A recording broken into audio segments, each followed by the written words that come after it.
Hello students, welcome to terabyte hull. आज हम पढ़ेंगे क्लास 8 की सोशल साइंस का chapter 2, reshaping India's political map, जिसे हम मेरे नोट्स से और एनसीईआरटी के कुछ मैप्स और फैक्ट्स को उठाकर करेंगे। तो शुरू करते हैं पहले पेज से। Rise and fall of the Delhi सल्तनत, यानी कि जो दिल्ली सल्तनत थी उसका राइज एंड फॉल 1206 से 1526 सीई। जो सल्तनत थी वो ऑफिशियली एस्टेब्लिश हुई थी किंग पृथ्वीराज चौहान के डिफीट पर बैटल ऑफ तराइन में 1192 में। 5 रूलिंग डायनेस्टीज थी दिल्ली सल्तनत के दौरान। ममलुक्स, जिन्हें स्लेव डायनेस्टी या फिर गुलाम डायनेस्टी भी कहा जाता था, ये फाउंड करी थी कुतुबुद्दीन ऐबक ने, जिनने कंस्ट्रक्शन इनिशिएट करा था कुतुब मीनार का। फिर नेक्स्ट थी खिलजीज, जो कि अलाउद्दीन खिलजी ने फाउंड करी थी। सिकंदर सानी का नाम जिन्होंने खुद को दिया था, यानी कि second Alexander. He launched critical military campaigns into central or southern India and successfully countered severe Mongol threats. Tughlaqs expanded the empire to its maximum geographical borders, known for Muhammad bin Tughlaq's highly controversial policy failures. Capital shift करना और token currency, ये सब fail हुआ था, पर ideas थे ये अच्छे। सैयद्स के बारे में कोई ज़्यादा इन्फॉर्मेशन आपको देने की जरूरत है नहीं। और बात करते हैं लोधीज की। The final ruling dynasty under home the territorial limits of the सल्तनत श्रैंक ड्रास्टिकली, यानी कि सल्तनत जिनके अंडर में जो टेरिटोरियल लिमिट्स थी सल्तनत की, वो श्रैंक यानी कि अल्टीमेटली बहुत ज़्यादा कम होने लग गई। कोर कैरेक्टरिस्टिक्स एंड की इवेंट्स। पॉलिटिकल इंस्टेबिलिटी, जब पावर सक्सेशंस डीपली वोलेटाइल थी, approximately 2 out of every 3 sultans assumed the throne by executing their predecessor. The average stability lasted a mere 9 years per region. Socio economic framework जो है वो भी high taxation systems और wealth collection funded elite की वजह से बहुत ज़्यादा चेंज हो गया था, जिसमें इम्पोज किया गया था जिजिया टैक्स, जो कि एक डिस्क्रिमिनेटरी फिस्कल लेवाई था नॉन मुस्लिम सब्जेक्ट्स पर। Era also so occurrences of आइकोनोक्लाज्म, यानी कि sacred regional shrines and temples को तोड़ना, ये सब भी दिल्ली सल्तनत के टाइम पर बहुत ज़्यादा हुआ करता था। फिर हुआ तिमुर्स इन्वेंशन 1398 सीई में, a devastating invasion by the Central Asian conqueror Timur, who left Delhi structurally ruined and politically fractured। यानी कि इसने इन्वेजन तो किया था, पर इसने यहाँ से इतना सारा पैसा लूटा कि इसने दिल्ली को ruined यानी कि बिल्कुल खंडहर बनाकर और पॉलिटिकली फ्रैक्चर कर कर छोड़ा था। मूव करते हैं नेक्स्ट पेज पर। ये देखिए, eastern Ganga territory under Narasimhadeva 1264 में, यानी कि ये वाला रीजन। और होयसाल टेरिटरीज, यानी कि ये वाला रीजन जो ऑरेंज रीजन इधर है। एक्सटेंट ऑफ तुगलक डायनेस्टी, यानी कि तुगलक डायनेस्टी कितनी बड़ी, जो ये हम वर्टिकल लाइंस देख पा रहे हैं, ये पूरा तुगलक डायनेस्टी का एक्सटेंट है। और एक्सटेंट ऑफ लोधी डायनेस्टी, ये ब्लू वाला। एंड इंपॉर्टेंट सिटीज दे रखी है कुछ उस टाइम की, पेशावर, दिल्ली, ग्वालियर, जौनपुर, जूनागढ़, दौलताबाद, जजनगर, कोणार्क, हलेबीडु, बेलूर एंड मदुरई। मूव करते हैं नेक्स्ट पेज पर। रेजिस्टेंस टू द दिल्ली सल्तनत। The Sultanate failed to establish completely hegemony across the subcontinent due to strong regional resistance movements. Eastern Gangas, यानी कि कलिंग जो थे eastern Gangas modern day Odisha में, वो एक पावरफुल एम्पायर था जो कि रिपीटेडली रिपेल कर देता था सल्तनत के एडवांसेस को। King Narasimha Deva notably inflicted defeats upon the सल्तनत governor of Bengal. Mewar kingdom Rajput थे जो कि reestablish crown dominance around 1326 CE. Rulers like Rana Kumbha fiercely guarded regional independence by engineering an extensive network of highly fortified strongholds. Mighty empires of the South and Deccan, जिसमें से पहला है Vijayanagar empire 1336 से 1565 CE. Vijayanagar empire के founders थे Tungabhadra river के along जो कि बनी हुई थी, उसके फाउंडर्स थे 2 ब्रदर्स हरिहर और बुक्का। गोल्डन एरा था ये, अपने absolute peak of prosperity Krishnadeva Raya के रीन में पहुंचा। Empire became famous for international trade alliances, massive urban layout जिसका कैपिटल था Hampi, and architectural masterpieces like the Vitthala temple. इसका डिक्लाइन हुआ जब इसने एक क्रशिंग डिफीट सफर करी थी against unified alliance of Deccan sultanates at the battle of Talikota. बात करते हैं बामनी सल्तनत एंड डेक्कन सल्तनत की। बामनी सल्तनत founded in 1347 CE as a principal geopolitical rival to Vijayanagar, यानी कि ये एक प्रिंसिपल जियोपॉलिटिकल दुश्मन था विजयनगर का। It subsequently fractured into 5 independent Deccan सल्तनत, बीजापुर, गोलकोंडा, बेरार, अहमदनगर एंड बिदार। अब ये मैप देख लेते हैं। इसमें गजपति किंगडम दे रखा है, जितनी भी पैरेलल लाइंस हम ये यहाँ पर देख सकते हैं। फिर बहमनी सल्तनत दे रखा है, ये वाला रीजन, ये महाराष्ट्र वाला जो रीजन है, मध्य प्रदेश वाला और अलगावत कर्नाटक वाला रीजन ये, और विजयनगर वाला रीजन दे रखा है। फिर जो ये येलो वाला है नीचे नीचे पूरा, और जो ये हॉरिजॉन्टल लाइन है ये रीजन है कृष्णदेव राय का। बात करते हैं मुगल एरा की, जो कि 1526 से 1707 सीई तक देखा गया। बाबर ने फाउंड करा था, जो कि 1525 सीई में इंडिया में आया था after defeating Ibrahim Lodi at the pivotal first battle of Panipat. यहाँ पर एक कंपैरेटिव एनालिसिस देख लेते हैं दिल्ली सल्तनत वर्सेस मुगल एम्पायर का। दिल्ली सल्तनत हाईली वोलेटाइल था, बहुत ज्यादा कमजोर हो गई थी। एवरेज रेन इसमें लास्ट करता था ऑलमोस्ट 9 ईयर्स के लिए।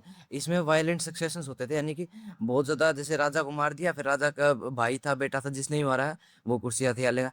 पर मुगल एम्पायर में ऐसा कुछ नहीं था, वहां पे इंस्टीट्यूशनल स्टेबिलिटी थी। एवरेज रीन एक राजा का 27 साल होता था लगभग। गवर्नेंस स्ट्रेटेजी, दिल्ली सल्तनत relied heavily on direct military subjugation and expansion. Mughal empire blended strategic military strength with diplomatic ties and Rajput matrimonial alliances. Delhi सल्तनत में इक्ता सिस्टम था, जो कि असाइनमेंट था land revenue to military commanders in lieu of salaries. Mansabdari system follow करता था Mughal empire में। Structured bureaucratic rank system था combined with scientific revenue assessment, इसे तोदर मल्स बंदोबस्त भी कहा जाता था। बात करते हैं दिल्ली सल्तनत की रिलीजियस पॉलिटिक्स पॉलिसी थी, इम्पोज द जिजाज tax and carried out frequent temple destructions, यानी कि बहुत सारे मंदिर तोड़े जाते थे दिल्ली सल्तनत के टाइम पर। और जीजा टैक्स, यानी कि जो नॉन मुस्लिम्स पर टैक्स लगाया जाता था। मुगल एम्पायर के टाइम पर जिजिया को अबॉलिश कर दिया गया था, और पिलग्रिम टैक्सेस को भी अबॉलिश कर दिया गया था, और फिलोसफी ऑफ सुल ई कुल यूनिवर्सल पीस को इंस्टीट्यूशनलाइज कर दिया गया था। अकबर से स्ट्रेटेजिक ट्रांजिशन, अकबर जब 13 साल का था तो वो सिंहासन पर बैठ गए थे। Akbar move from early military ruthlessness to a highly inclusive administrative framework.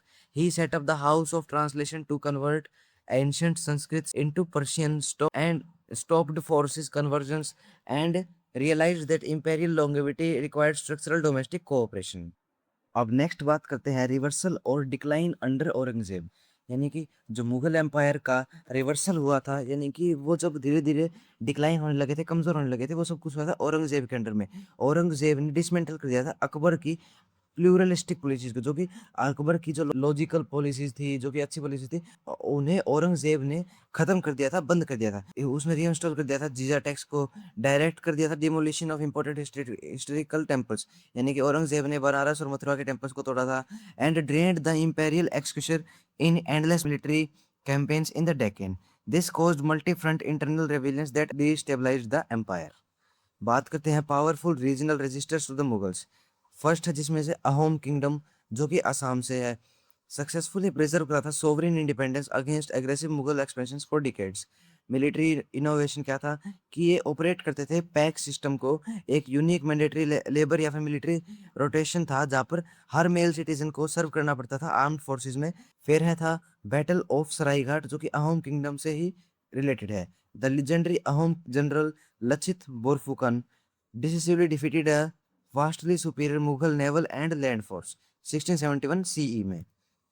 Next kingdom देखते हैं, जो कि है सिख एम्पायर, पंजाब से है। Early Sikhism challenged institutionalised caste hierarchies, promoting radical equality, communal service and social justice. Faced with intense Mughal prosecution, Guru Gobind Singh ji ने institutionalise कर दिया था खालसा को, खालसा पंथ को 1699 सीई में, जिनने पीसफुल कम्युनिटी को एक ऑर्गेनाइज्ड मार्शल ऑर्डर में ट्रांसफॉर्म कर दिया था। अर्ली 19th सेंचुरी से महाराजा Ranjit Singh consolidated these separate units into a highly modernized expensive Sikh empire. बात करते हैं मराठास की, जो कि एक डोमिनेंट मिलिट्री फोर्स की तरह राइज हुए थे 17th से 18th सेंचुरीज में शिवाजी महाराज के अंडर, और सब्सिक्वेंट पेशवाज, यानी कि जैसे कि संभाजी महाराज, जो कि शिवाजी महाराज के बेटे थे। They successfully checked Mughal hegemony, expanded their authority across central और north India, and controlled Delhi by 1754 CE, altering the political map. Economy and society resilience amid chaos, एक था agrarian base, village level agricultural economy थी, जहाँ पर remarkably stability थी। वहाँ पर operate किया जाता था ट्रेडिशनल लोकल विलेज कम्युनिटीज के द्वारा, बिना किसी मैक्रो लेवल चेंजेस के, in dynamic royal dynasties. Commercial innovations, वहाँ पर कमर्शियल इनोवेशंस भी करे जाते थे, जैसे कि ट्रेड और ट्रेवल रिस्क लिए जाते थे बाय यूजिंग हुंडी।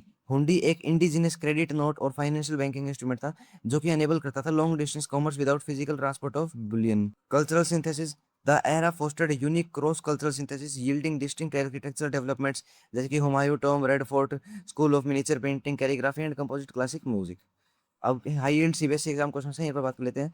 Differentiate between the administrative mechanism and state religious policies of the Delhi सल्तनत एंड अकबर्स मुगल एम्पायर, ये हम पीछे पढ़ चुके हैं। एनालाइज करो economic and administrative rational behind Mohammad bin Tughlaq currency and capital transfer experiment, what did they fail, ये भी हम जो पढ़ चुके हैं कि मोहम्मद बिन तुगलक के क्या क्या आइडियाज थे, वो फेल कैसे हुए। What was the pack system related था जो कि अहोम किंगडम से, ये भी चीज़ भी पढ़ चुके हैं। Define the historical significance of the following terms, जिजिया, असूली, कुल, हुंडी और खालसा, ये चारों भी हम पढ़ चुके हैं। इन चीज़ों का अगर आप अच्छे से अभी पढ़ चुके हैं, अच्छे से मेरी बातों को सुनकर, नोट्स को सुनकर अगर आपके समझ में आ गया तो अच्छी बात है, नहीं तो इन चारों क्वेश्चंस के हिसाब से जो जो मेरे नोट्स में प्रोवाइडेड है, उस चीज़ को दोबारा जाकर एक बार पीछे वीडियोस बैक करके पढ़ें, ताकि आपका कंसेप्ट बिल्कुल स्ट्रांग हो जाए। अब ये मैप देख लेते हैं जो कि दिखा रहा है Mughal empire under Akbar horizontal line से, यानी कि ये यहाँ से लेके और ये वाला पूरा रीजन। फिर पैरेलल लाइन से मुगल एक्सपेंशन अंडर औरंगजेब, औरंगजेब के एक्सपेंशन में, औरंगजेब मुगल एक्सपेंशन को सदर्न पार्ट ऑफ इंडिया में भी ले गया था। फिर राजपूत टेरिटरीज राजस्थान वाले पार्ट में, अहोम किंगडम आसाम वाले पार्ट में, और सिख एम्पायर पंजाब वाले ये पार्ट में और पाकिस्तान वाले पार्ट में।